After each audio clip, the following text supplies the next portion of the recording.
Hello, welcome back to Central Tabletop Gaming. I am your host, Jeremy Kelly, and today we are going to do what I call model display videos. This is the first video of that series. I'm going to call it, for lack of words, or playlist. And the point behind these is to simply display different models and talk about likes and dislikes behind them. Now, in front of me are 30K models from the Burning of Prospero box set, and that was the Thousand Suns versus Space Wolves to anyone who may not be fully aware of the box set's contents.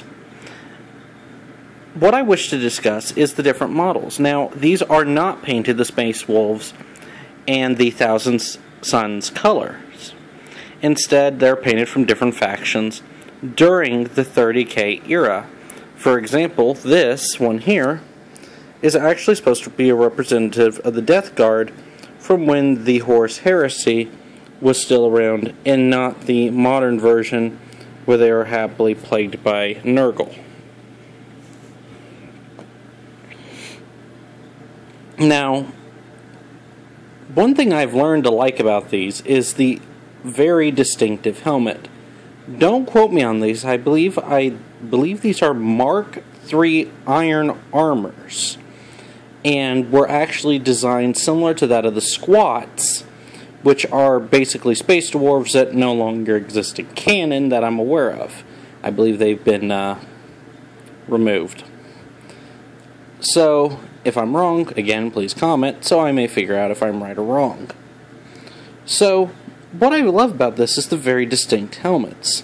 Now, this one is one of the Ultramarines for anyone who's a fanboy. Yes, I did paint this. This is not someone else's doing, and I actually did spend time to make this one look nice. So, laugh at me for being an Ultramarine hater and still taking my sweet time and doing something, well, semi-professionally. I'm still an amateur with painting. So, one thing I love about these models is the distinctive helmets.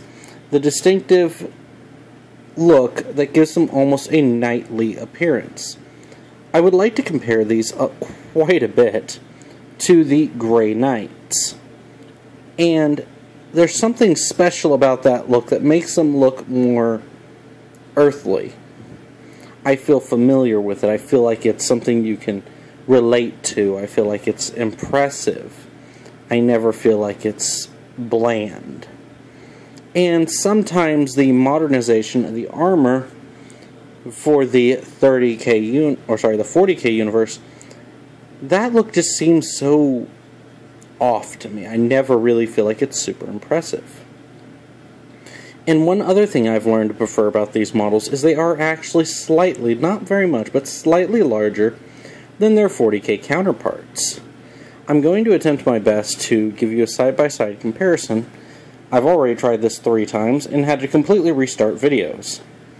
This is a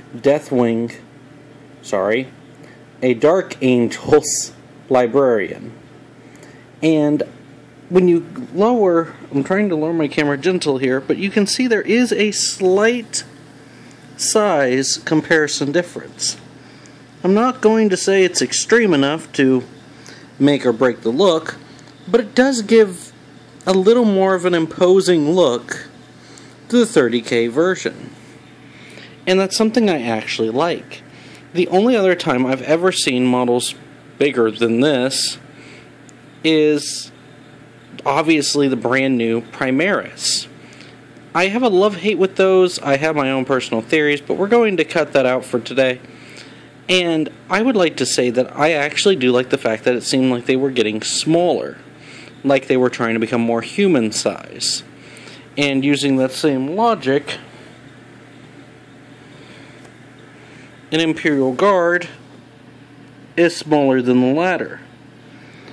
But I feel like the Space Marine would feel more realistic next to a Guard in this sense, since there should be about a 2-foot difference from what I've seen with the imageries. Like on their wiki page, I downloaded the fandom app and it shows a lot of good artwork, and whenever you look at a Space Marine, they don't appear so much bigger that they're giants, but 2 foot is still 2 foot. And looking at these models, going to go ahead and move this one out of the way. You can see that they do have a more classic appearance compared to their modern counterparts. Now, I don't, like I said, have any real modern besides my Grey Knights, so this is all I can sadly give you. But using these in comparison, I feel that the 30K models might actually look better than the 40K models.